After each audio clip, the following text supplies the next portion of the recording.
हरे कृष्णा। आज की इस क्लास में सभी भक्तों का स्वागत है।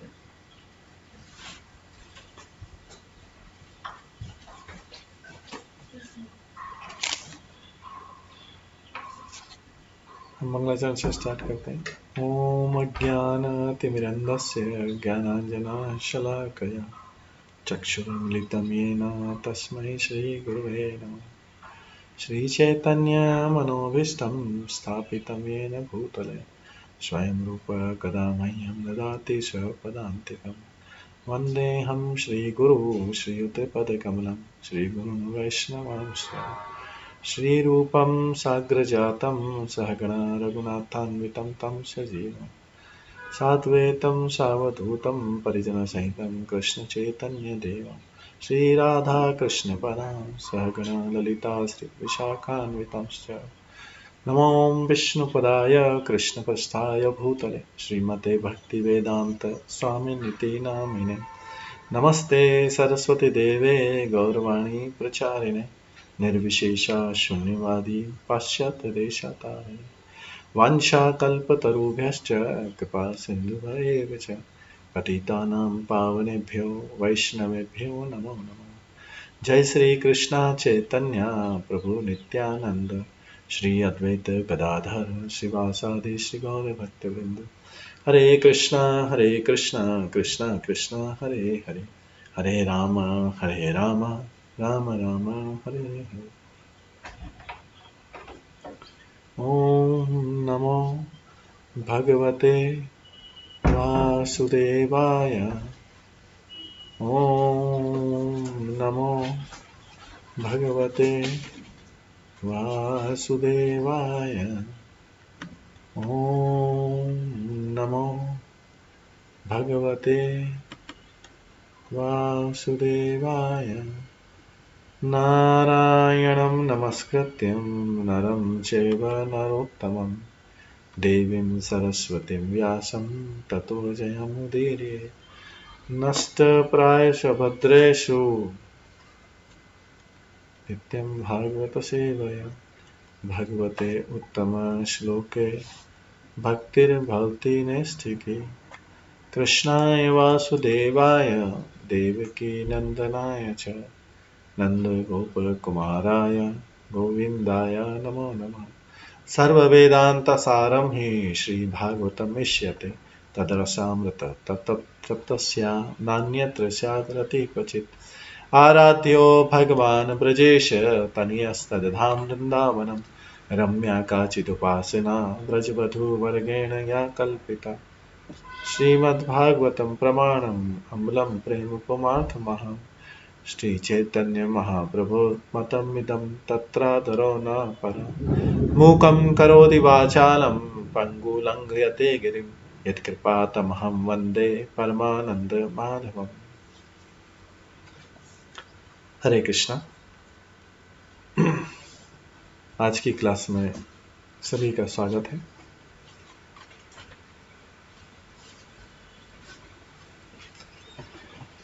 कल हम श्रवण कर रहे थे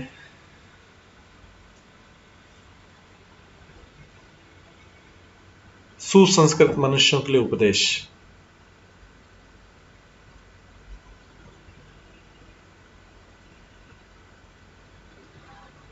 तो नारद मुनि जो है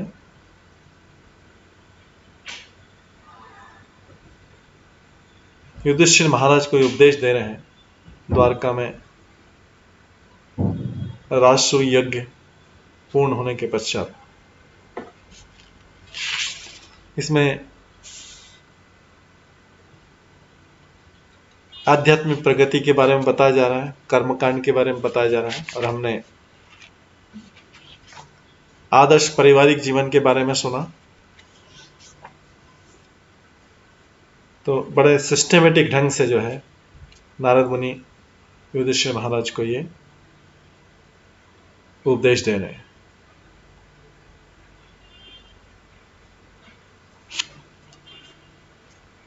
अभी जो है हाईली सिविलाइज्ड जो सभ्य समाज का पुरुष है उसके लिए उपदेश दिए जा रहे हैं।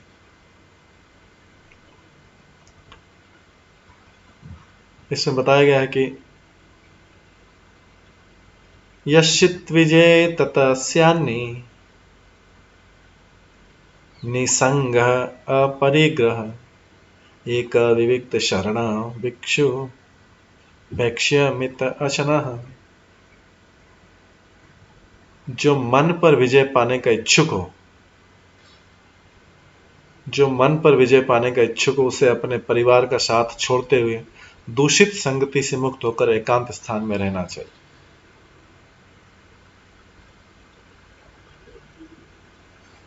तो इसमें जो मन पर विजय पाने का इच्छुक, उसे अपने परिवार का साथ छोड़ते हुए दूषित संगीत से मुक्त होकर एकांत स्थान में रहना चाहिए। तो ये उस समय के लिए है जब अगर किसी का परिवार जो है काफी प्रयासों के बाद भी भक्त नहीं बन पाया, काफी प्रयासों के बाद और काफी वर्षों तक करने के बाद भी भक्त नहीं बन पाया, और साथ में वे भगवान के प्रति द्वेषी हैं, ईर्ष्यालु हैं, तो फिर उस समय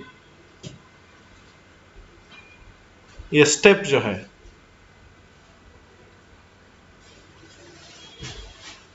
ये स्टेप लेना चाहिए। जैसे प्रभुपाद ने ऐसा स्टेप लिया था, प्रभुपाद ने अपने जीवन में ऐसा स्टेप लिया था, लेकिन ये उस स्थिति में है जब परिवार भक्त नहीं है। अगर किसी का परिवार भक्त है तो उसे मानना चाहिए कि वो परिवार के साथ नहीं, भक्तों के साथ संग कर रहा है। वो परिवार के साथ नहीं होके भक्तों के साथ संग कर रहा है, तो उसके लिए फिर एकांत स्थान में जाने की जरूरत नहीं। लेकिन जैसे कई भक्तों के जीवन में पूरा जीवन भर भी संघर्ष करते रहे, उसके बाद भी परिवार के सदस्य भक्त नहीं बने, वो भी ठीक है, भक्त नहीं बने, अगर न्यूट्रल रहे तो भी ठीक है। लेकिन अगर वो द्वेषी हैं, ईर्ष्यालु हैं, तो एक स्टेज के बाद जो है इस टाइप के कदम की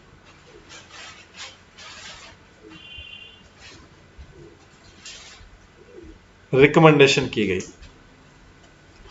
जब वो एकांत में रहता है और अपने शरीर के पोषण के लिए उसे उतना ही मांगना चाहिए जितने से जीवन की न्यूनतम आवश्यकताएं पूरी हो जाए। मन की चंचलता को जीतने की यही विधि है। और मनुष्य को सलाह दी जाती है कि वो अपना परिवार त्याग कर अकेले रहे और भीख मांगकर जीवन निर्वाह करे तथा उतना ही भोजन करे जितने से वह जीवित रह जा सके। ऐसी किसी विधि के बिना भौतिक इच्छाओं पर विजय नहीं प्राप्त की जा सकती।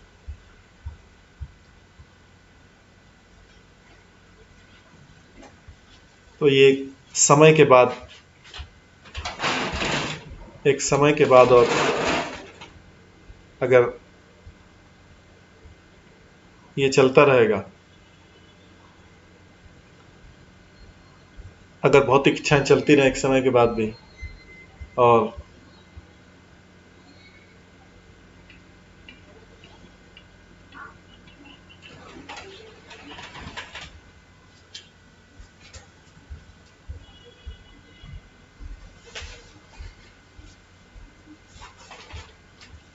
उस समय जो है मनुष्य ये उपाय कर सकता है।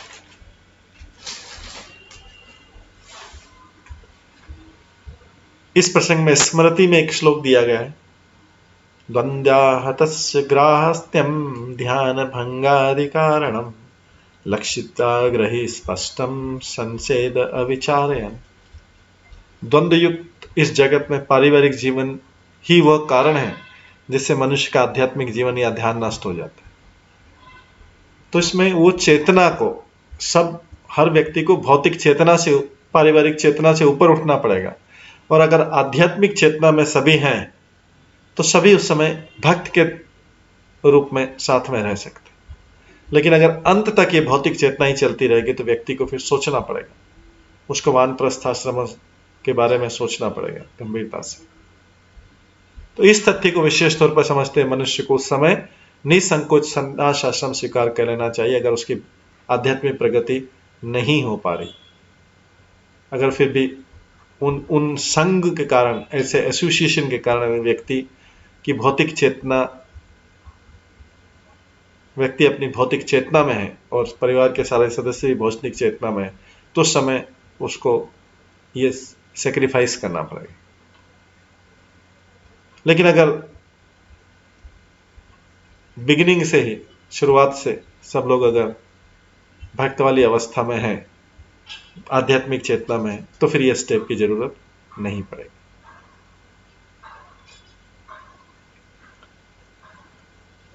आगे बोला गया है, देशेषु च समय राजन संस्थाप्य आसनम आत्मनः स्थिरम सुखम समम तस्मिन् आसित ऋजु ओम इति। आगे बोला है, राजन, योग संपन्न करने के लिए किसी पवित्र तथा पुण्य तीर्थ स्थल में किसी एक स्थान को चुने। वो स्थान समतल हो, न तो अधिक ऊंचा हो न नीचा हो, तब वहां सुखपूर्वक स्थिर तथा समभाव से बैठकर शरीर को सीधा रखकर वैदिक प्रणव का उच्चारण प्रारंभ करें। तो ये योग विधि का बता रहे हैं, योग विधि। तो हम भक्त लोग जो है इस योग विधि में ज़्यादा जाते नहीं, क्योंकि यहाँ पे तो नारद मुनि उस दृश्य को सारी विधि बता रहे हैं, योग विधि, और इस तरीके से ओम का वैदिक प्रणव का उच्चारण करें।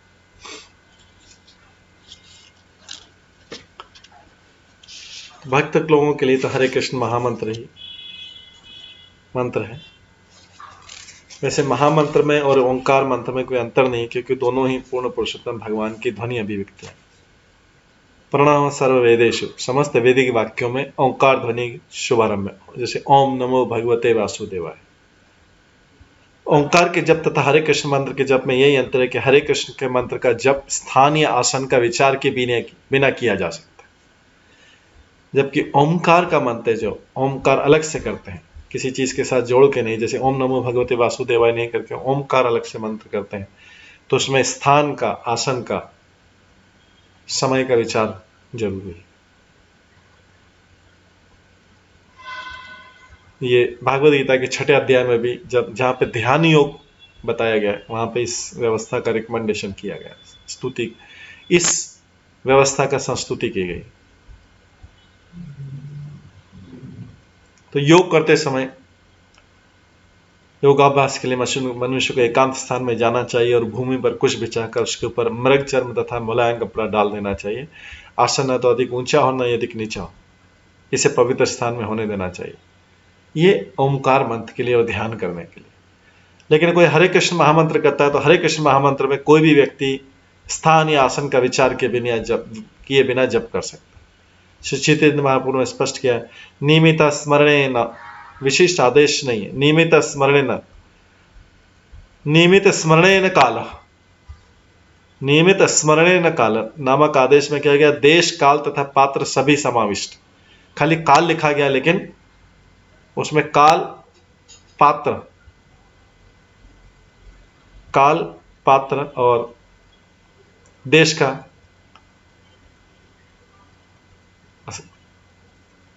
ध्यान रखे बिना हरे कृष्ण मंत्र का जप कर सकता है।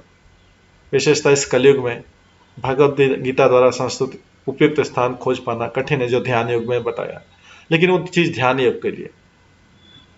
किंतु हरे कृष्ण महामंत्र का जप किसी भी स्थान और किसी भी समय किया जा सकता है और इससे इसका तुरंत ही फल मिलता है। फिर भी हरे कृष्ण मंत्र का जप करते समय विधि विधानों का पालन, जो 10 नाम अपराध नहीं हो, उसका ध्यान रखना पड़ता है। अतः जप के समय शरीर सीधा रखा रह जाए, जिससे जापक को सहायता मिलेगी, अन्यथा उसे नींद आ जाएगी।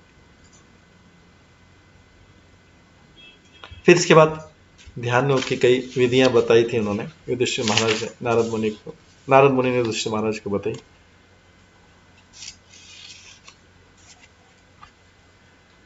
तो जब योगी इस तरह नियमित रूप से अभ्यास करता है तो अल्प काल में उसका हृदय स्थिर हो जाता है और विचलित नहीं होता, जिस प्रकार लपट या धूम से रहित अग्नि स्थिर हो जाती है। तो ये योग अवस्था के बारे में बताया।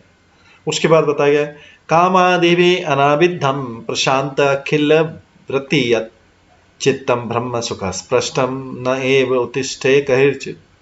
जब मनुष्य की चेतना भौतिक इच्छाओं से अदूषित होती, भौतिक इच्छाओं से मुक्त हो जाती है, तो वह सभी कार्यों में शांत हो जाती, क्योंकि मनुष्य नित्य आनंदमय जीवन में स्थित हो जाता है। अगर उसकी सारी भौतिक इच्छाएं मनुष्य की कम हो जाए तो वो मनुष्य नित्य आनंदमय जीवन में स्थित हो जाता है। एक बार इस पद पर स्थित हो जाने पर मनुष्य फिर भौतिक कार्यकलापों की ओर वापस नहीं जाता है।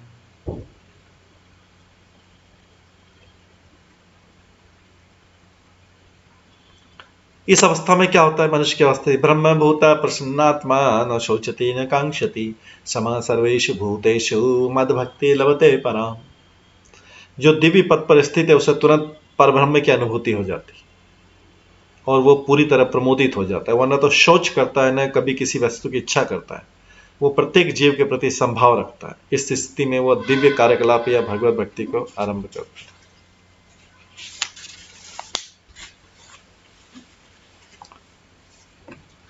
सामान्यतः एक बार ब्रह्म सुख को प्राप्त मनुष्य फिर कभी नीचे नहीं आता, किंतु यदि कोई भक्ति नहीं करता है तो उसे भौतिक जगत में वापस आने की संभावना बनी रहती है। अगर वो मुक्त अवस्था में या ब्रह्म ज्योति में चला गया फिर भी उसके वापस आने की संभावना बनी रहती है अगर वो भक्ति नहीं करता था।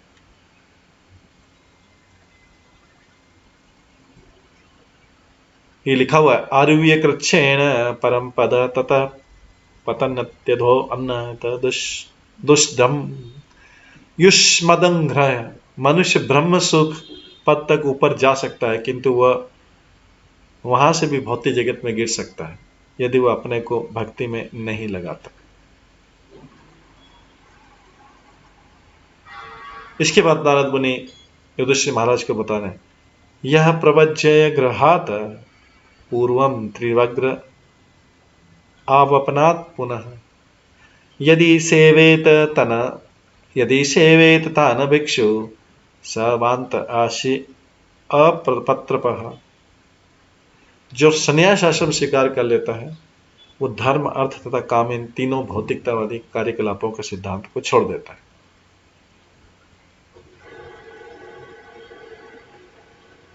जो संन्यास आश्रम को स्वीकार कर लेता है वो धर्म अर्थ तथा काम इन तीनों भौतिकतावादी कार्यकलापों के सिद्धांतों को छोड़ देता है। ये जो वर्णाश्रम में धर्म अर्थ काम मोक्ष वाले स्टार्टिंग वाले रहते हैं उसको छोड़ देता है क्योंकि उसने अब वो आश्रम के उस वर्णाश्रम के उच्च स्थान पे पहुंच गया। ये जो है अर्थ धर्म काम मोक्ष, ये ग्रस्त व्यक्ति ही इसमें लिप्त रहता है।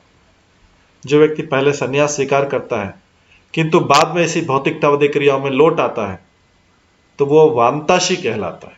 अगर कोई व्यक्ति संन्यास आश्रम से फिर से संन्यास स्वीकार करके बाद में भौतिकतावादी क्रियाओं में लौट आता है तो उसको वांताशी अर्थात अपने ही वमन को खाने वाला कहा जाता है। निसंदेह निर्लज्ज व्यक्ति, शेमलेस, वो अपने ही वमन को खाने वाला है। जो व्यक्ति पहले संन्यास स्वीकार करता है और बाद में भौतिकतावादी क्रियाओं में लौट आता है।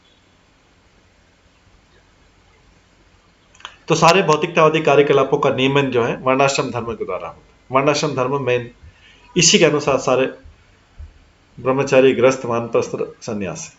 तो कोई संन्यास से वापस ग्रस्त में आता है तो उसको निर्लज्ज कहा जाता है। वर्णाश्रम धर्म के बिना सारे भौतिकतावादी कार्यकलाप पशु जीवन है। तो कम से कम हमें वर्णाश्रम के धर्म के लेवल पर रहना चाहिए। मनुष्य जीवन में वर्ण तथा आश्रम है, ब्राह्मण क्षत्रिय वैश्य शूद्र तथा ब्रह्मचर्य ग्रस्त वानप्रस्थ संन्यास, 4 वर्ण और 4 आश्रम। इनके नियमों का पालन करते हैं मनुष्य को अंत तत्व गत्वा संन्यास स्वीकार करना चाहिए क्योंकि संन्यास आश्रम में ही मनुष्य ब्रह्म सुख में स्थित हो सकता है। तो ब्रह्म सुख में स्थित मनुष्य जो है वो भौतिक इच्छाओं से आकर्षित नहीं होता है। जो व्यक्ति ऐसा काम इच्छाओं से विचलित नहीं होता वो सन्यासी बनने के लिए उपयुक्त, अन्यथा संन्यास ग्रहण करना नहीं चाहिए। यदि कोई व्यक्ति अपरिपक्व इमैच्योर अवस्था में जल्दी संन्यास ग्रहण कर लेता है तो संभावना बनी रहती है कि वो काम इच्छाओं से आकर्षित हो जाए और पुनः ग्रस्त बन जाए। ऐसा व्यक्ति अत्यंत निर्लज्ज होता है और वांताशी कहलाता है, अर्थात जो अपना वमन किया हुआ है उसी को खाता है और वह निश्चय ही निंदनीय जीवन बिताता है। इसलिए सन्यासी तथा ब्रह्मचारियों को कृष्ण भावनामृत आंदोलन में स्त्रियों से दूर रहने की सलाह दी जाती, जिससे काम इच्छाओं का शिकार होकर पतित होने की संभावना न रह जाए। आगे बोला गया है, नारद मुनि बोलते हैं युधिष्ठिर महाराज से, ये स्वदेव स्मृता ये स्वदेव स्मृतनात्मा मर्त्य वीट क्रमी भस्मवत तेनम आत्मसात कृत्वा श्लाघयन्ति ही असत्तमा। जो सन्यासी पहले ये समझते थे, जो सन्यासी पहले ये समझते थे कि शरीर मर्त्य है और वह यह विष्ठाक्रमी या राख में परिणित हो जाएगा, तो सन्यासी अगर पुनः शरीर को महत्व देख के फिर से गृहस्थ आश्रम में प्रवेश करता है तथा जो पहले आत्मा का गुणगान करते थे और शरीर को महत्व नहीं प्रदान करते थे और ये सिखाते थे कि शरीर राख बन जाएगा, अगर वो पुनः ग्रस्त आश्रम में आ जाते हैं तो उन्हें सबसे बड़ा मूर्ख मानना चाहिए कि जो शरीर को मर्त्य मान के विष्ठाक्रमी या राख में बदल जाएगा उस ऐसा मान के जो शरीर को अगर वापस गृहस्थ आश्रम में आते हैं और शरीर को फिर से महत्व प्रदान करते हैं तथा उसको शरीर को ही आत्मा का गुणगान करते हैं, उन्हें सबसे बड़ा धूर्त मानना चाहिए। तो सन्यासी वो होता है जो ज्ञान में उन्नति करके भली भांति समझ चुका है कि ब्रह्म स्वयं आत्मा है, शरीर नहीं। तभी तो वो जाके सन्यास ग्रहण करता है, क्योंकि वो अहम ब्रह्मास्मि पद पर स्थित होता है। अहम ब्रह्मास्मि मतलब मैं आत्मा हूं। और इसीलिए तो श्लोक के भागवत गीता में ब्रह्मभूता प्रसन्नात्मा न शोचति न कांक्षति, जो अपने आप को ब्रह्म मानता है या आत्मा के लेवल पे मानता है वो फिर क्या होता है, ब्रह्मभूता प्रसन्नात्मा न शोचति न कांक्षति, वो कभी शोक में नहीं रहता, उसकी कोई आकांक्षा, उसकी कोई इच्छा नहीं रहती। व्यक्ति न तो सोच करता है, नहीं अपने शरीर के पालनों की लालसा करता है, किंतु तो सभी जीवों को आत्मा के रूप में स्वीकार कर सकता है और ऐसा व्यक्ति भगवान की भक्ति कर सकता है।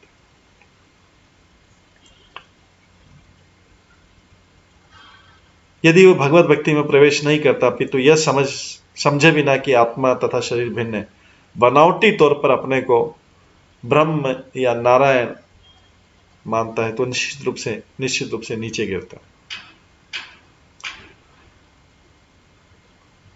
इसके बाद आगे बताया गया है, गृहस्थ आश्रम में रहने वाले व्यक्ति के लिए विधि विधानों का परित्याग करना, गुरु के संरक्षण में रहते हुए ब्रह्मचारी के लिए ब्रह्मचर्य व्रत का पालन न करना, गृहस्थ आश्रम में रहने वाले व्यक्ति के लिए विधि विधानों का पालन नहीं करना, गुरु के संरक्षण में रहते ब्रह्मचारी के लिए ब्रह्मचर्य व्रत का पालन न करना, वानप्रस्थ के लिए गांव में रहना और सामाजिक कार्यों में लगे रहना, अथवा सन्यासी के लिए इंद्रिय तृप्ति में अनुरक्त रहना, ये सब निंदनीय है। ये चारों कार्य निंदनीय चारों आश्रम है। किसके लिए क्या क्या, गृहस्थ आश्रम में रहने वाले व्यक्ति के लिए विधि विधानों का पालन न करना, गुरु के संरक्षण में रहने वाले ब्रह्मचारी के लिए ब्रह्मचर्य के व्रत का पालन न करना, वानप्रस्थ के लिए गांव में रहना और तथाकथित सामाजिक कार्यों में लगे रहना, अथवा सन्यासी के लिए इंद्रिय तृप्ति अनुरक्त रहना, ये चारों कार्य निंदनीय है। जो ऐसा करता है वह अत्यंत निम्न श्रेणी का व्यक्ति माना जाता है। जो अपने अपने आश्रम का पालन नहीं करता है वो निंदनीय माना जाता है। ऐसा दिखावटी व्यक्ति पूर्ण पुरुषोत्तम भगवान की बहिरंगा शक्ति के द्वारा मोहग्रस्त है। इसका मतलब है कि वो अगर अपने अपने आश्रम का पालन नहीं कर रहा है, इसका मतलब है कि वो भगवान की बहिरंगा शक्ति द्वारा मोहित हो गया है। मनुष्य को चाहिए कि वह ऐसे व्यक्ति को किसी भी पद से निकाल दे, या हो सके तो उस पर दया करके उसे शिक्षा दे, जिससे वो अपने मूल पद पर वापस चला। कोई भी व्यक्ति जो है अपने आश्रम से भटक सकता है, कोई भी व्यक्ति अपने आश्रम से भटक सकता है, तो उसे चाहिए कि वो ऐसे व्यक्ति को किसी भी पद से निकाल दे। प्रभुपाद बताते हैं कि हम बारंबार जोड़ देकर यही बात करते हैं कि मानव संस्कृति तब तक आरंभ नहीं होती जब तक वर्णाश्रम धर्म के सिद्धांतों को व्यक्ति ग्रहण नहीं करता। वर्णाश्रम धर्म बेसिक फाउंडेशन है। हर किसी को अपने अपने वर्ण का और अपने अपने आश्रम का पालन करना चाहिए, उस आश्रम के नियमों का। जैसे ब्रह्मचारी को चाहिए कि गुरु के संरक्षण में रहे, गुरु की आज्ञा का पालन कर रहे हैं, उसके संरक्षण में रहे। ब्रह्मचारी गुरु कुले वसंतांतो गुरोहितम। यदि ब्रह्मचारी अपने गुरु के संरक्षण नहीं रहता है और यदि वानप्रस्थी सामान्य कार्यों में लगा रहता है या सन्यासी लालची होता है, तो ये वंचक है और उन सबको महत्वहीन समझकर त्याग देना चाहिए और ऐसे व्यक्तियों पर दया की जानी चाहिए। और यदि किसी में पर्याप्त बल है तो उसे ऐसे व्यक्ति जो जीवन के गलत मार्ग पर चले गए उनको फिर से सही मार्ग पर लाना चाहिए। अन्यथा अगर वो नहीं आ रहे तो उनको बहिष्कार कर देना चाहिए।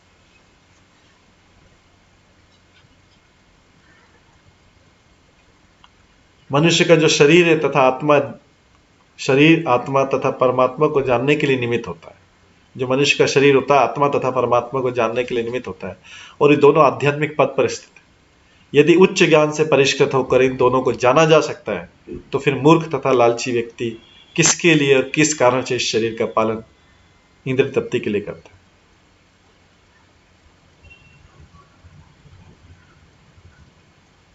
अगर उच्च ज्ञान से परिष्कृत होकर, उच्च ज्ञान से शुद्ध होकर इन दोनों को जाना जा सकता है, अगर मनुष्य का शरीर किसके लिए मिला है? आत्मा और परमात्मा को जानने के लिए मिला। यदि उच्च ज्ञान से परिष्कृत होकर इन दोनों को जाना जा सकता है, तो फिर मूर्ख तथा लालची व्यक्ति किसके लिए और किस कारण से संसार में शरीर का पालन इंद्रिय तृप्ति के लिए करता है।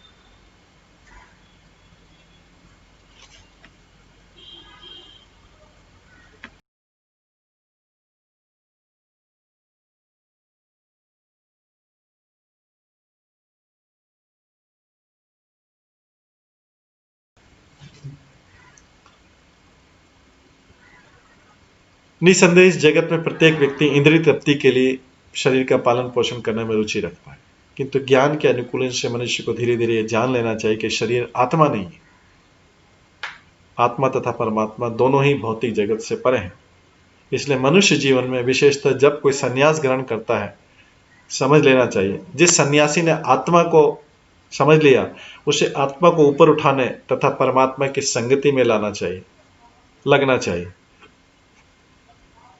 तो प्रभुपाद बताते हैं कि जो कृष्ण भावना मत आंदोलन जीव को ऊपर उठाकर भगवत धाम ले जाने के लिए निमित्त है। ऐसे उत्थान के लिए प्रयास करना मनुष्य जीवन का कर्तव्य है। जब कोई अपना यह कर्तव्य पूरा नहीं करता, तो वह शरीर का पालन क्यों करेगा? जब ये कर्तव्य नहीं पूरा कर रहे हैं, जो हमारा कर्तव्य है, मनुष्य का कर्तव्य, ऐसे उत्थान के लिए, ऊपर उठने के लिए मनुष्य को प्रयास करना चाहिए, यह उसके जीवन का कर्तव्य है। और जब कोई अपना एक कर्तव्य पूरा नहीं करता, तो फिर शरीर का पालन क्यों करे? फिर शरीर के पालन की जरूरत क्या? विशेष रूप से जब सन्यासी न केवल साधारण उपायों द्वारा शरीर पालन की चेष्टा करता है, अपितु मांसाहार तथा अन्य घृत वस्तुओं के द्वारा शरीर का पालन करता है, तो लंपट होता है और ऐसा लालची व्यक्ति जो मात्र इंद्रिय तृप्ति में लगा रहता है। सन्यासी को जीव, उदर तथा प्रजनन इंद्रियों की सारी प्रेरणाओं से विलग हो जाना चाहिए, क्योंकि ये तब तक विचलित रहती है जब तक वो यह नहीं जान लेता कि शरीर आत्मा से भिन्न है।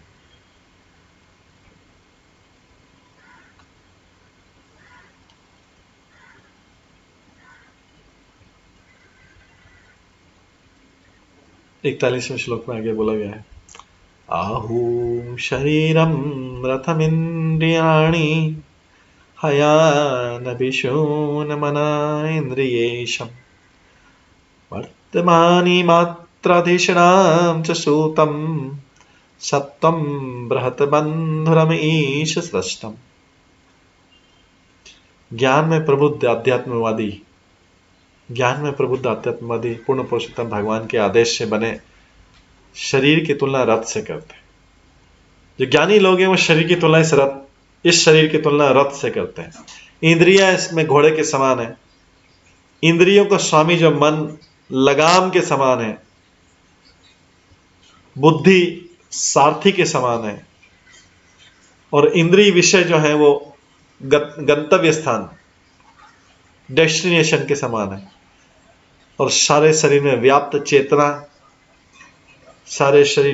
चेतना इस भौतिक जगत में बंधन का कारण।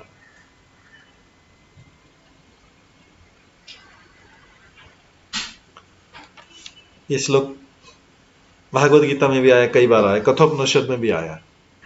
इसी को फिर से बोला, आत्मानं रथीनं विधि शरीरं रथमेव च बुद्धिं तु सारथी विद्धि मनः प्रगहमेव च इंद्रियाणि हयानां विषयांस्ते सुगोचरान् स्वधनं परमाप्नोति तद्विषो परमं पदम्।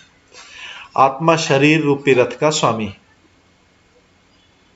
आत्मा शरीर रूपी रथ का स्वामी, बुद्धि जिसकी सारथी,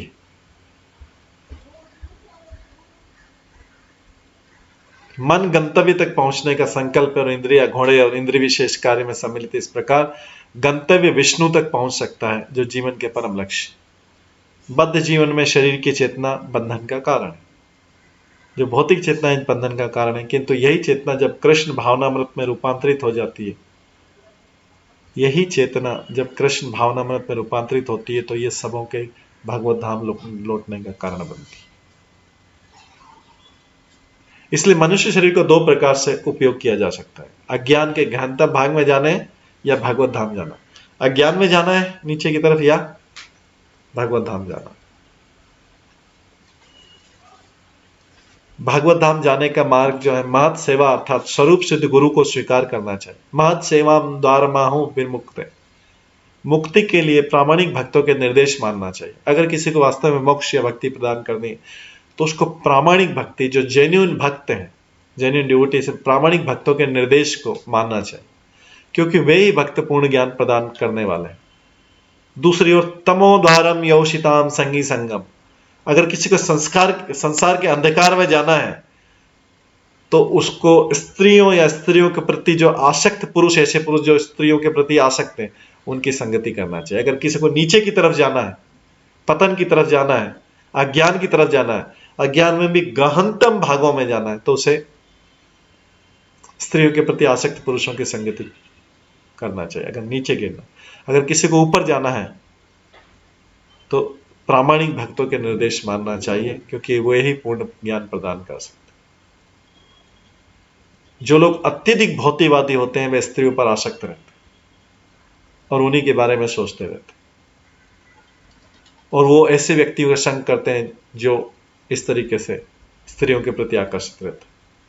इसलिए कहा गया आत्मानम रथिनम विधि शरीरम रथमेव च, ये शरीर रथ के समान है, जिससे कहीं पे भी जाया जा सकता है, चाहे इसे कुशलता से चलाएं या फिर मनमाने ढंग से चलाएं। अगर इसको कुशलता से चलाएंगे तो सही जगह पहुंच जाएगा, अगर इसको मनमाने तरीके से चलाएंगे रथ को, जो शरीर रूपी रथ, तो गड्ढे में गिर जाएगा। दूसरे शब्दों में, यदि कोई अनुभवी गुरु से आदेश ग्रहण कर सकता है, तो वो भगवत धाम वापिस जा सकता है, अन्यथा इसी जन्म मृत्यु के चक्कर में बार बार यहीं फंस जाएगा। अतः कृष्ण उपदेश देते हैं, अशुद्धाना पुरुषा धर्मस्यास्य परंतप अप्राप्य माम निर्वर्तन्ते मृत्यु संसार वर्तमनि। जो लोग भक्ति के मार्ग पर श्रद्धालु नहीं है, हे शत्रु के विजेता अर्जुन, वे मुझे नहीं पा सकते, अपितु तो संसार में जन्म मरण में वापस लौट आते। कल ही हम श्लोक उच्चारण करेंगे सुबह, जब भगवद गीता का 700 श्लोक का उच्चारण होगा, तो ये भगवद गीता आएगा, 9वें अध्याय का 3रा श्लोक है। साक्षात पूर्ण पुरुषोत्तम भगवान कृष्ण उपदेश देते हैं कि कोई किस प्रकार भगवत धाम लौट सकता है। यदि कोई उनके उपदेशों पर ध्यान नहीं देता, तो भगवत धाम ना जाकर इसी संसार में जन्म मृत्यु के दुखमय जीवन में दुखमय चक्र में जीवन बिताता। मृत्यु संसार वर्तमानी, बार बार यहाँ पे आता रहता है, दुख पाता रहता है। अतः अनुभवी अध्यात्मवादियों की सलाह दी जाती है, इस शरीर को जीवन का परम लक्ष्य प्राप्त करने में लगाए रखें। इस पूरे शरीर को जीवन का जो परम लक्ष्य भगवत धाम, भगवान के पास जाना, उसमें लगा रखें। जीवन का वास्तविक लक्ष्य तो भगवत धाम वापस जाना है। इसी उद्देश्य की पूर्ति के लिए अनेक वैदिक ग्रंथ हैं। इसमें वेदांत सूत्र है, उपनिषद है, भगवत गीता है, महाभारत है, रामायण है, भागवतम। मनुष्य को इन वैदिक ग्रंथों से शिक्षा ग्रहण करनी चाहिए और निवृत्ति मार्ग का अभ्यास करना चाहिए, तभी उसका जीवन सफल हो पाएगा। ये शरीर तभी तक महत्वपूर्ण है जब तक इसमें चेतना है और जब तक इसमें आत्मा है। चेतनाहीन शरीर तो पदार्थ का एक पिंड है। अगर शरीर में चेतना नहीं, डेड बॉडी, तो उसको उठा के कहीं पे फेंक सकते। अतः भगवत धाम जाने के लिए मनुष्य की चेतना ही उसके भाव बंधन का कारण है। अगर चेतना शुद्ध नहीं रहेगी, भौतिक चीजों के बारे में विचार करता रहेगा, तो भौतिक चेतना में यहीं पे रहेगा। अगर आध्यात्मिक चेतना में विचार करता रहे, भगवान के बारे में सोचता है, तो वो उसकी चेतना शुद्ध रहेगी।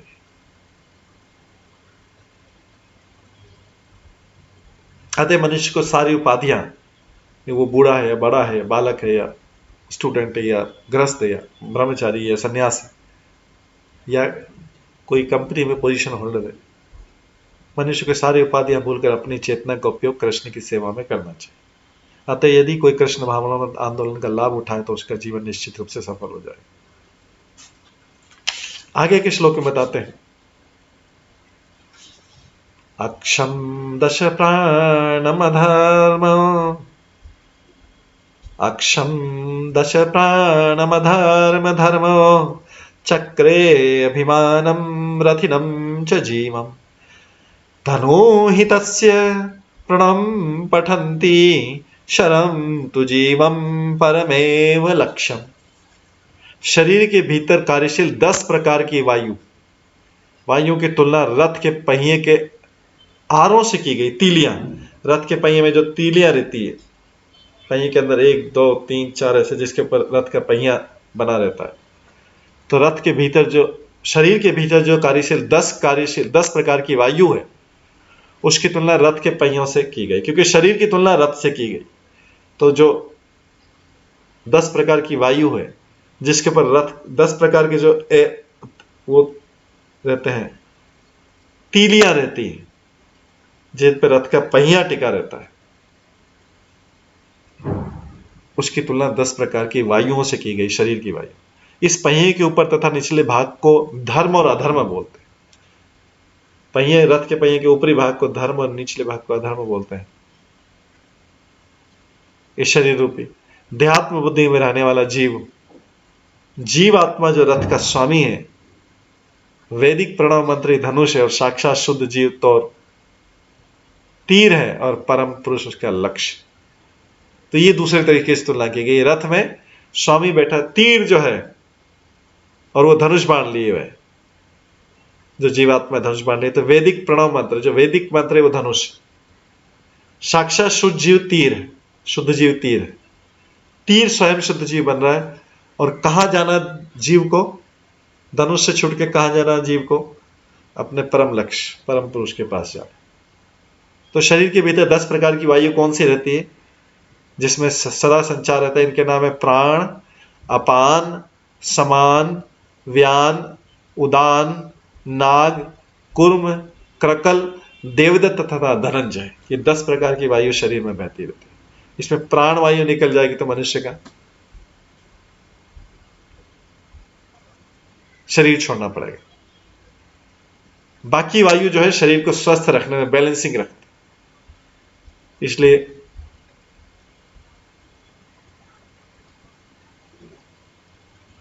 आयुर्वेद में बोला गया कफ, पित्त और वायु, इन 3 चीजों को बैलेंसिंग किया जाता है। अगर 3 चीजें बैलेंस रहती है तो आयुर्वेद के अनुसार ये शरीर चल सकता है पूरा। लेकिन जब व्यक्ति रोगी होता है तो कफ, पित्त, वायु, उसमें जो है इनका डिसबैलेंस हो जाता है और फिर वायु का आपस में भी डिसबैलेंस होता है। तो प्राण वायु जो है इसमें से प्राण, अपान, समान, व्यान, उदान, नाग, कुर्म, कर्कल, देवदत्त, धनंजय। भागवत गीता में शुरू में बिगनिंग में 5 ही प्रकार की वायु बताते हैं, लेकिन अभी एक्चुअली 10 होती है, लेकिन शुरू में समझने के लिए 5 प्रकार की वायु बताइए।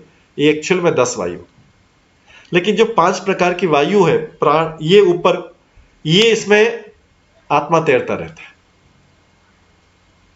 और जो बाकी है वायु वो अलग अलग शरीर के अलग अलग भाग में रहती है। टोटल 10 प्रकार की वायु रहती है, लेकिन शुरू में 5 प्रकार की बताओ, उसमें आत्मा तैरता रहता है उस प्रकार की वायु। प्राण, अपान, समान, व्यान, उदान, ये 5 प्रकार के इसमें आत्मा तैरता था। बाकी जो वायु है नाग, कुर्म, क्रकल, देवदत्त तथा धनंजय, 5 प्रकार की वायु। प्राण वायु जो है जीव के समस्त कार्यकलापों की शक्ति, प्राणवायु। और ये कार्यकलाप कभी धार्मिक होते हैं, कभी अधार्मिक होते हैं। इस प्रकार धर्म तथा अधर्म के रथ के पहियों के ऊपर तथा निचले भाग कहे जाते हैं।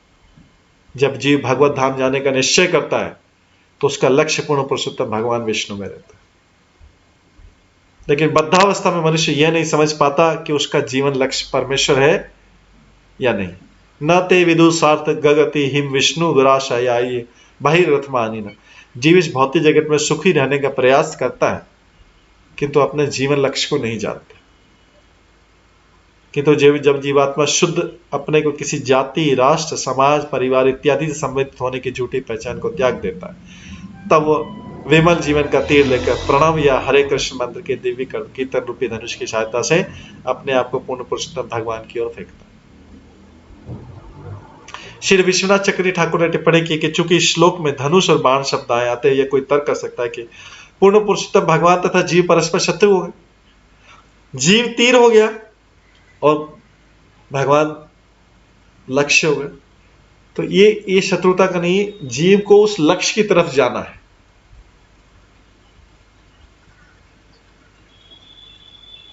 यद्यपि पूर्ण पुरुषोत्तम भगवान जीव का तथाकथित शत्रु बन सकता है, किंतु ये भगवान का वीर रस, भगवान चाहते हैं कि तीर की तरह मेरे पास में लक्ष्य भगवान है। तो जीव जो है, शुद्ध जीव धनुष से निकल के, धनुष क्या है? वैदिक मंत्र, उनसे निकल के सीधे तीर जो है, जो जीव है, वो सीधे भगवान की तरफ जाए।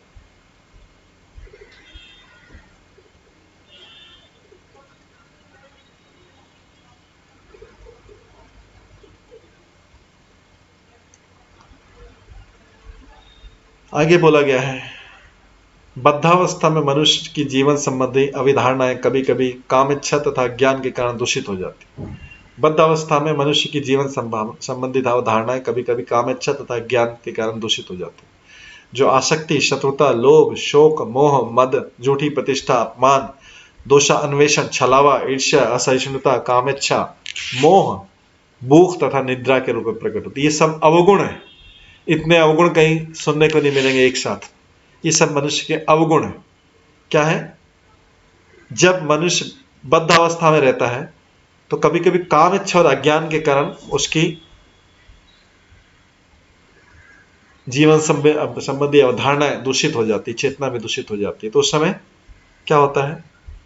इसके कारण आसक्ति, शत्रुता, लोभ, शोक, मोह, भय, मद, झूठी प्रतिष्ठा, अपमान, दोषा अन्वेषण, फॉल्ट फाइंडिंग, ईर्ष्या, छलावा, असहिष्णुता, इंटॉलरेंस, कामेच्छा, मोह, भूख तथा निद्रा के रूप में प्रकट होती। ये सभी शत्रु हैं, ये सभी मनुष्य के शत्रु हैं। कभी कभी सत्वगुण के द्वारा भी मनुष्य की धारणाएं दूषित हो जाती।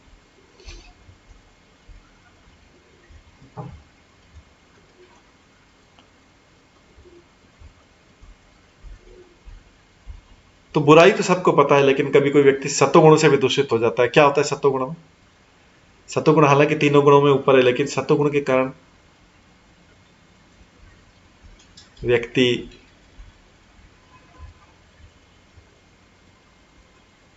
के आध्यात्मिक मार्ग में बाधाएं आ जाती सत्वगुण के कारण, क्योंकि सत्वगुण के प्रभाव में आके वो परोपकार करने लग जाएगा, वो समाज सेवा करने लग जाएगा, वो राष्ट्र सेवा में चला जाएगा, लेकिन भगवत धाम जाना फिर उसका छूट जाएगा। ये सत्वगुण के अच्छे अच्छे कार्य कर रहा है, राष्ट्र सेवा, समाज सेवा, मानव सेवा सब कर रहा है, लेकिन इन सेवाओं करते करते वो भगवत धाम जाना भूल जाएगा। तो कई बार सत्वगुण भी हमारे भगवत भक्ति के जाने के मार्ग में बाधा पैदा कर सकता है, क्योंकि अल्टीमेटली तो हमको इस संसार में रहना नहीं। तो अगर समाज सेवा, राष्ट्र सेवा, मानव सेवा और ये सब कार्यों में फंस गए और भगवान की सेवा भूल गए, तो फिर वापस यहीं के रहेंगे, यही करते रहेंगे कई जन्मों तक। तो सबको पता है कि रजोगुण तमोगुण तो खराब है, वो तो भक्ति में व्यवधान डालते हैं, लेकिन कई बार सत्वगुण भी भक्ति के मार्ग में व्यवधान, उसमें भी फंसना नहीं चाहिए, क्योंकि अल्टीमेटली वो भी तो प्रकृति का एक ही गुण है। प्रकृति के जो 3 गुण उनमें से एक गुण है। अगर व्यक्ति इन परोपकारी, राष्ट्रवादी, अच्छे कामों में, जो संसारी लोग अच्छा बोलते हैं, इसमें कामों में फंस गया, तो फिर जो तमोगुण रजोगुण वाले का क्या होगा? यही सत्वगुण वाले ही फंस गया, तो तमोगुण रजोगुण वाले कहां तक फंस जाएगा? फिर तो शत्रुता, लालच, मोह, शोक तथा भोग के प्रति अत्यधिक आसक्ति वाला तो कितनी बड़ी बाधा है। तो विष्णु रूपी लक्ष्य की ओर बढ़ने के लिए हमारे पास जो असली ध्येय है, इन विभिन्न अवरोधों या शत्रुओं को जीतने में मनुष्य को अत्यंत शक्तिशाली होना चाहिए। सब अवरोधों को क्रॉस करने में, पार करने में मनुष्य को बहुत शक्तिशाली होना चाहिए, बहुत दृढ़ संकल्पी होना चाहिए। भक्तों के साथ उसकी संगति अच्छी रहे, निष्ठापूर्वक रहे, तो वो इन अवरोधों को क्रॉस कर सकता है। इन विभिन्न अवरोधों या शत्रु को जीतने में मनुष्य को अत्यंत शक्तिशाली होना चाहिए। दूसरे शब्दों में, मनुष्य को इस संसार के लोगों के बीच न तो अच्छा बनने की जरूरत है, न बुरा बनने की जरूरत है। संसार के लोगों के बीच अच्छा है बुरा बनने की जरूरत नहीं है। उसको भगवान के प्रति, भगवान के समक्ष अच्छा या बुरा बनने की जरूरत है कि वहां बुरा होगा तो मैं भगवत धाम नहीं जा पाऊंगा, वहां अच्छा होगा तो मैं भगवत धाम जा सकता। संसार के लोगों के बीच अच्छा या बुरा बनने की जरूरत नहीं। इस भौतिक जगत में तथाकथित अच्छाई बुराई एक जैसी। संसार में जो अच्छाई, जिसको संसार अच्छा बोलता है, वो बुरा बोलता है, दोनों एक ही, क्योंकि अल्टीमेटली दोनों तो इसी संसार में रहने के लिए है, भगवत धाम जाने के लिए तो नहीं है। क्योंकि अच्छाई और बुराई प्रकृति के तीन गुणों से ही तो उत्पन्न हो रही। अच्छाई है तो सतोगुण होगा, बुराई है तो तमोगुण रजोगुण होगा। लेकिन इन्हीं में फंसे रहे, इस संसार की अच्छाई बुराई में फंसे रहे, तो फिर जो है मनुष्य को पार करना, प्रकृति को पार करना बहुत मुश्किल होता है। तो इस संसार के अच्छाई बुरे में न फंस के वेदों के अनुसार क्या चीज सही है, वेदों के अनुसार क्या अच्छा है, शास्त्रों के अनुसार क्या अच्छा है, शास्त्रों के अनुसार क्या बुरा है, उसको ध्यान देना चाहिए। तो जो शास्त्रों के अनुसार अच्छा है वो करना चाहिए, जो शास्त्रों के बुरा अनुसार बुरा है उसको त्यागना चाहिए। इस संसार के अच्छा और संसार के बुरे में नहीं फंसना चाहिए, क्यों अल्टीमेटली संसार का अच्छा है बुरा तो तीन गुणों से ही तो है। ठीक है, अच्छा होगा तो सतोगुण में होगा, बुरा होगा तो रजोगुण तमोगुण में होगा, लेकिन है तो इसी संसार का। यहां तक कि जो वैदिक कर्म कांड होते हैं वो भी तीन गुणों से प्रभावित होते हैं। इस संसार में जो लाभ के लिए लोग यज्ञ बड़े बड़े करते हैं, जिसमें इच्छा रहती है ये धन मिल जाए, ये पुत्र मिल जाए, ये मिल जाए, वो मिल जाए, ये भी तो इच्छा वाले हैं। तो ये भी जो वैदिक अनुष्ठान भी रहते हैं, जो कर्म कांड रहते हैं, वो भी तो प्रकृति के तीन गुणों से उत्पन्न होते हैं। अतः अर्जुन को भगवान कृष्ण सलाह दे रहे हैं, त्रैगुण्य विषया वेदा निस्त्रैगुण्यो भवार्जुन निर्द्वंद्वो नित्य सत्वस्थो निरयोग क्षेम आत्मवान। वेदों में मुख्यतः भौतिक प्रकृति के तीनों गुणों का वर्णन किया है। अर्जुन, इन गुणों से ऊपर उठो, इन तीनों गुणों से ऊपर उठो, समस्त द्वंद्वों से और लाभ हानि की चिंताओं से मुक्त हो जाओ तथा आत्मा में स्थित हो जाओ। भगवान ने भगवद गीता में अन्यत्र भी कहा ऊर्ध्व गच्छन्ति सत्वस्था, जो सतोगुण में रहते हैं कहां जाते हैं, इस भौतिक जगत में रहते हैं, लेकिन ऊंचे लोकों में जाते हैं। और रजोगुण तमोगुण से दूषित रहेगा तो इसी जगत में रहेगा या फिर नीचे पशु जोनि में गिर जाएगा। किंतु वो बन रहा तो इसी जगत में ही। ये सारी पदवी इस जगत की जो आध्यात्मिक मोक्ष के मार्ग में अवरुद्ध है। इसलिए चैतन्य महाप्रभु बोलते हैं, ब्रह्मांड भ्रमित कौन भाग्यमान जीव, गुरु कृष्ण प्रसाद पाए भक्ति लता बीज। बार बार ही आता है, ब्रह्मांड भ्रमित कौन भाग्यवान जीव, गुरु कृष्ण प्रसाद पाए भक्ति लता बीज। ब्रह्मांड में कई ब्रह्मांडों को घूम घूम के कई जन्मों तक कोई भाग्यवान जीव ही रहता है, बहुत भाग्यशाली जीव है, जिसको किसी जन्म में गुरु की कृपा, कृष्ण की कृपा मिल जाती है और उसके अंदर भक्ति लता का बीज बो दिया जाता है। एक बार भक्ति लता बीज बोने के बाद में वो भक्ति में बढ़ जाता है। तो ऐसा कोई जीव बहुत भाग्यशाली होता है। चैतन्य महाप्रभु बोला, पूरे ब्रह्मांड में कई कई जन्मों तक करने के बाद ऐसा कोई भाग्यवान जीव होता है जिसको गुरु और कृष्ण एक जन्म में मिल जाते हैं। तो ऐसा व्यक्ति संसार की अच्छाई और बुराई को पार कर दे। इस संबंध में व्यक्ति को अत्यंत साहसी होना चाहिए, जिससे वो कृष्ण भावनामृत के शत्रुओं को पराजित कर सके। कृष्ण भावनामृत में शत्रु क्या है हमारे? ये जो पिछले कितने सारे शत्रु बताए थे, लोभ, आसक्ति, शोक, मोह, भय, मद, झूठी प्रतिष्ठा, अपमान, दोषान्वेषण, छलावा, ईर्ष्या, असहिष्णुता, काम इच्छा, मोह, भूख तथा निद्रा।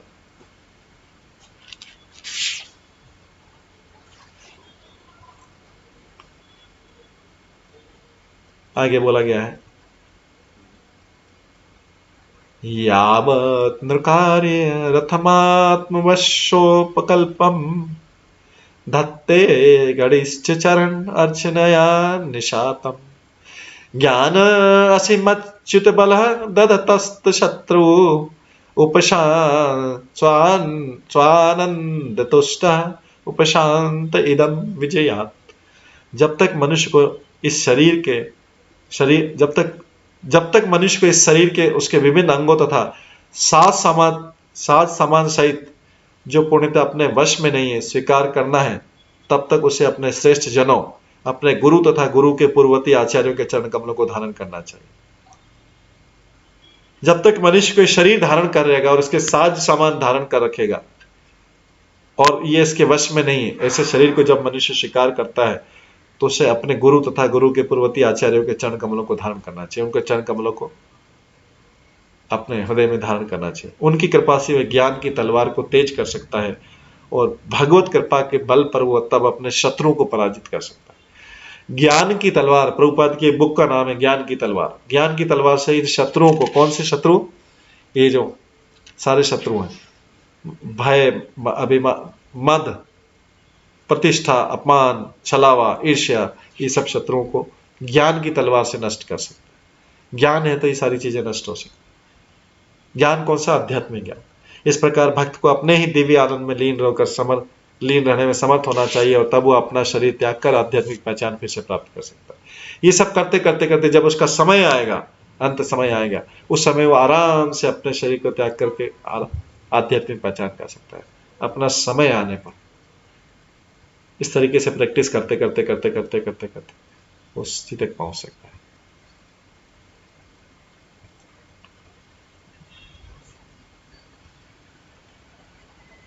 श्रीमद् भागवतम के 11वें स्कंद के 20वें अध्याय में बोला गया है, 20वें अध्याय के 17वें श्लोक में बोला गया, न देहमाद्यम सुलभम सुदुर्लभम प्लव सुकल्प्लवम सुकल्पम गुरुकर्णधारम मयानुकूलेन नभस्वत्ततेरितं पुमान् भवाब्धि न तरेत् स आत्मः।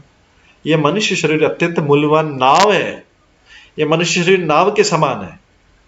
ये एग्जाम्पल हम 11वें स्कंद में पढ़ चुके हैं सुबह की क्लास में। मनुष्य शरीर नाव के समान है। गुरु इसका कर्णधार है, मतलब गुरु इस नाव को चलाने वाला नाविक है। और कहां ले जाता है गुरु? गुरु अज्ञान के सागर से पार ले जाता है। अज्ञान के सागर से पार ले जाता है नाव दया के। और जो कृष्ण का उपदेश है यह अनुकूल हवा है। अगर अनुकूल हवा रहेगी, फेवरेबल विंड रहेगी, अनुकूल हवा रहेगी तो नाव सही जल्दी जल्दी पहुंच जाएगी। तो कृष्ण का जो उपदेश है यह अनुकूल हवा है, नाव की दिशा में हवा चल रही। और मनुष्य को अज्ञान सागर पार करने के लिए इन सुविधाओं का उपयोग करना चाहिए। आत्मा को अज्ञान का सागर पारने के लिए सुविधाएं दी हुई है। मनुष्य का शरीर नाव के समान है। शरीर भी दिया हुआ है जो नाव दी हुई है, नाविक दिया हुआ है जो गुरु है, सागर है अज्ञान के सागर को पार करना। हवा भी उसी डायरेक्शन में है। कृष्ण के जो उपदेश है भागवत गीता भागवतम को उसी डायरेक्शन में ले जा रहे हैं जिस तरह भगवान है। तो नाव तो जल्दी जल्दी चलेगी। हवा भी सीधी चलेगी, तो हवा उल्टी चलेगी तो नाव को चलाना मुश्किल हो जाएगा। तो सब कुछ तो सुविधाएं हैं, तो फिर हम क्यों नहीं नाव को इस अज्ञान के सागर से पार ले जाते हैं? चूंकि गुरु ही कर्णधार है, अतः गुरु की सेवा निष्ठापूर्वक की जानी चाहिए, जिससे उनकी कृपा से परमेश्वर की कृपा प्राप्त हो सके।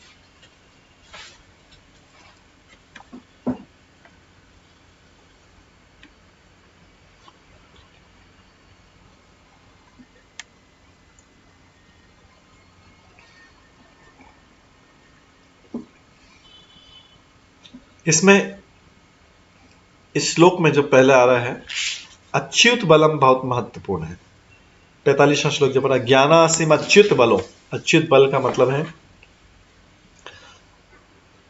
गुरु निश्चय अपने शिष्य पर अत्यंत कृपालु रहता है, अतः उसे प्रसन्न करने पर शिष्य को पूर्ण पुरुषोत्तम भगवान से बल मिलता है।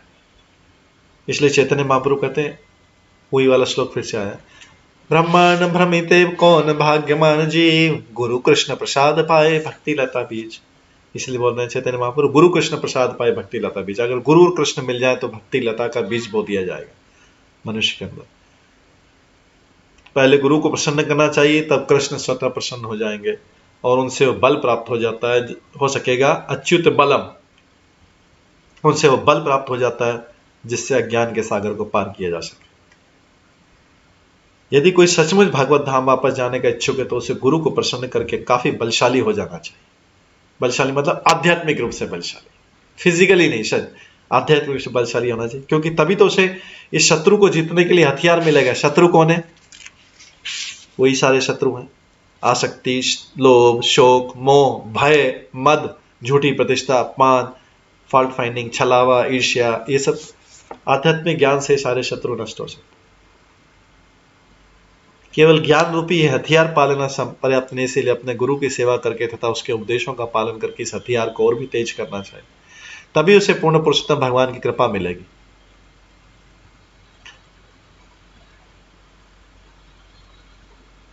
तो सामान्य युद्ध में तो अपनी शत्रु पर विजय प्राप्त करने के लिए मनुष्य को अपने रथ तथा घोड़ों की सहायता लेनी होती है, और शत्रु को जीत देने पर यह रथ तथा सारा सामान छुड़ा सकता है।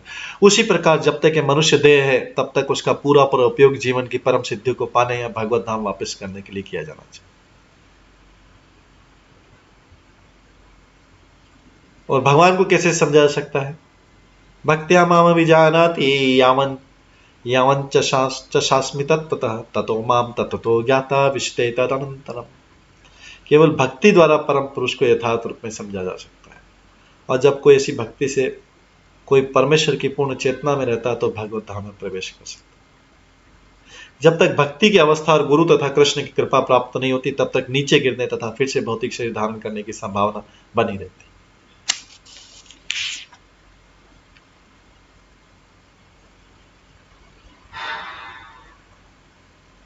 और हमारे गुरुओं के आदि गुरु कौन है? बलराम जी।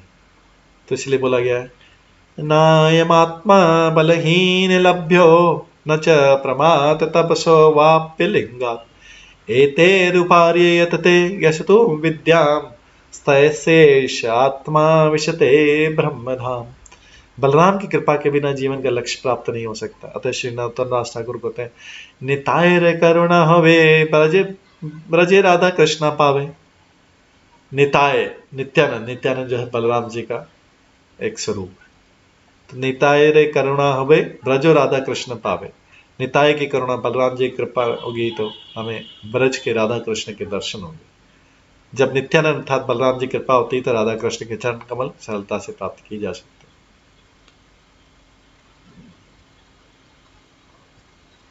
अतः बलराम आदि गुरु और गुरु की कृपा से ही हम इस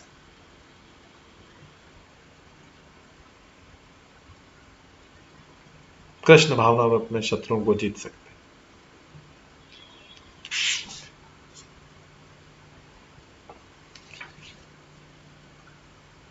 तो इस तरीके से ये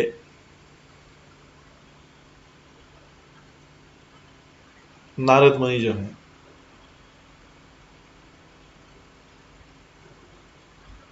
युधिष्ठिर महाराज को हस्तिनापुर में जब राजसूय संपन्न हुआ,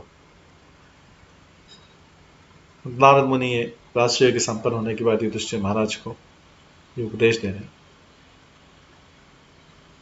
उस समय भगवान कृष्ण भी द्वारका से हस्तिनापुर आए हुए थे।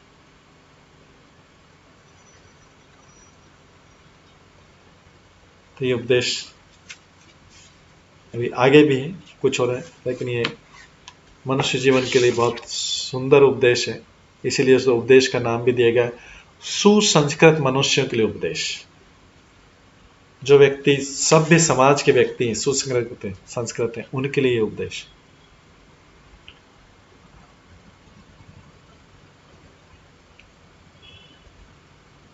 अभी चूंकि समय हो गया है इसलिए इसको हम यहीं पे विराम देते हैं।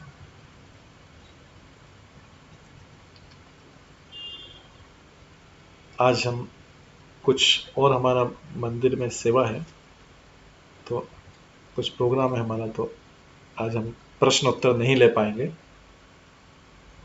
ये प्रश्न उत्तर आगे की किसी क्लास में ले सकते हैं, आज नहीं ले पाएंगे प्रश्न उत्तर। ठीक है। और कुछ अनाउंसमेंट है। कल जो है गीता जयंती है, बहुत शुभ अवसर है। 25 दिसंबर फ्राइडे गीता जयंती है, एकादशी भी है, वैकुंठ एकादशी है। कल का प्रोग्राम बहुत जल्दी शुरू हो रहा है तो सब लोग उसके लिए तैयार रहिए, जल्दी सो जाइएगा। कल का प्रोग्राम बहुत टाइट शेड्यूल है। कल जो हमारी सुबह वाली भागवतम क्लास होती है जो 8:15 से 9:15 होती है, वो कल 6 से 7 होगी सुबह। कल सुबह 6 से 7 वो भागवतम क्लास होगी, तो इसलिए सब लोग थोड़ा जल्दी अपना जब भी जल्दी कर लेंगे। 6-7 भागवतम क्लास होगी जो रोज सुबह 8:15 से 9:15 होती है, 8:15 से 9:30। और कल 7 बजे से सुबह 7 बजे से लेके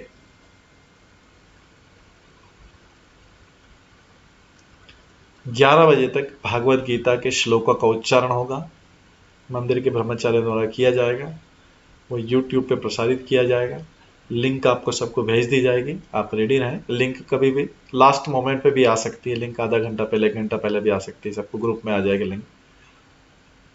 तो उधर से जैसे अगर जैसा उच्चारण चल रहा है तो साथ साथ में हम लोग भी अपने घर में उच्चारण कर सकते हैं, घर में बैठे बैठे पूरे 700 श्लोकों का। तो 7 से 4 घंटे लगेंगे, तो इस तरीके से उसका उच्चारण होगा। उसके बाद मंदिर में यज्ञ है, उसको सब कोलकाता इस्कॉन कोलकाता ऑफिशियल यज्ञ में उसकी लिंक भेज दी जाएगी, उसका प्रसारण होगा। यज्ञ जो हो रहा है गीता दान यज्ञ हो, और यज्ञ होगा राधा गोविंद मंदिर में। उसके बाद में कल शाम को जो हमारा इसी समय जो क्लास होता है 7:30 से 8:30, उसमें कल जो है भागवत गीता संक्षिप्त रूप में 1 घंटे के अंदर पूरी भागवत गीता को हम डिस्कस करेंगे। उसमें मूल क्या क्या मुख्य चीजें हैं उसको कल एक बार, क्योंकि कल गीता जयंती है तो भागवत गीता का सुबह तो श्लोक हो जाएंगे, शाम को जो 1 घंटे के अंदर भागवत गीता का पूरा हम समरी या सारांश पढ़ें। ठीक है, तो सभी भक्तों से निवेदन है कि इस तरह से गीता जयंती के प्रोग्राम में अपने आप को व्यस्त रखें। एकादशी भी है, गीता जयंती भी। कल ही के दिन भगवान ने अर्जुन को भागवत गीता का श्रवण करवाया था, महाभारत के युद्ध मैदान, कुरुक्षेत्र के मैदान। ठीक है, सभी भक्तों को बहुत बहुत धन्यवाद। आज के प्रश्न उत्तर बाद में ले सकते हैं। ठीक है, हरे कृष्णा। सभी भक्तों के लिए एक बार हरे कृष्ण महामंत्र का जप करते हैं। हरे कृष्णा कृष्णा कृष्णा हरे हरे, हरे राम राम राम हरे हरे, हरे कृष्ण।